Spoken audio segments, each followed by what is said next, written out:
এখন আমরা দেখব খ নাম্বার প্রশ্ন, যেখানে বলা হয়েছে যে integration of u square divided by 1 plus u square dx এর মান নির্ণয় করো, এবং এখানে আমাদেরকে আবার লিমিটটাও দেওয়া আছে। আচ্ছা, ইউ ইকুয়ালস টু কিন্তু আমাকে উদ্দীপকে বলা হচ্ছে ইউ হচ্ছে আমার e to the power x.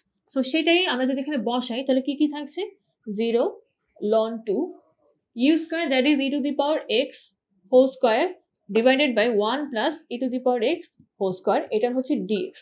এখন এটাকে লেখা যেতে পারে কি, 0 ln 2 e to the power 2x divided by 1 plus e to the power 2x dx। আচ্ছা, এখন যদি আমরা একটু হরের দিকে তাকাই, এই নিচে যে টার্মটা আছে এটাকে যদি আমি f of x চিন্তা করি, হ্যাঁ, এটা যদি হয় f of x that is 1 plus e to the power 2x, তাহলে f dash x আমার কি আসবে, f dash x আমার আসবে হচ্ছে 2 e to the power 2x, ঠিক আছে। কিন্তু এখানে কি আছে, উপরে আছে শুধু আমার e to the power 2x। তো আমরা যেটা করব, এখানে একটা 2 নিয়ে নিতে পারি আর এদিকে একটা হাফ নিয়ে নিতে পারি, হ্যাঁ।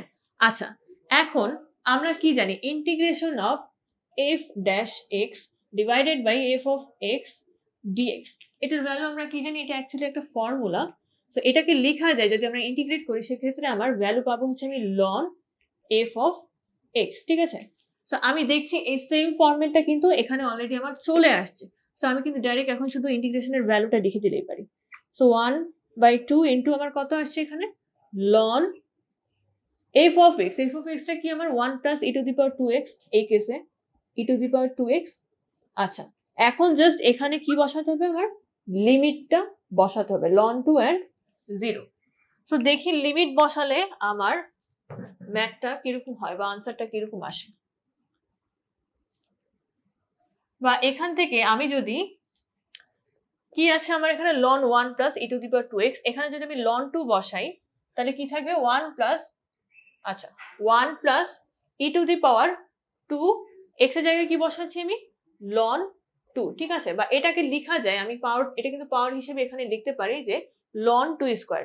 তো এখান থেকে লেখা যায় যে 1 প্লাস কত আসবে, এখান থেকে ডাইরেক্ট লেখা যায় যে শুধু 4 আসবে, ঠিক আছে।